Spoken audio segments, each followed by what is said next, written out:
How to recover deleted projects in Reelshot. Accidentally deleted a project in Reelshot? Don't panic. Some apps have recently deleted feature or projects may be recoverable through a backup. This guide will show you how to look for and potentially recover your work. First, go to Reelshot's home screen or My Project section. Look for a folder or option labeled Recently Deleted, Trash, or Archived. Some apps temporarily hold deleted projects for a short period of time before permanent removal. If you find the project here, you might be able to restore it with a single tap. If Reelshot has a cloud backup or synchronization feature, go to User Profile Settings, look for a backup or sync option.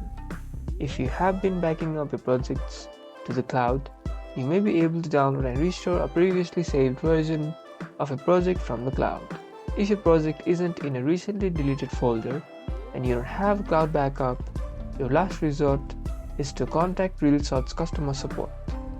Find the Help or Contact Us option in the settings. Provide them with as much detail as possible about your lost project. They might be able to assist in a way we can't. You've successfully learned how to look for and potentially recover a deleted project in Reelshot. Protect your hard work. Like and subscribe for more Reelshot tips.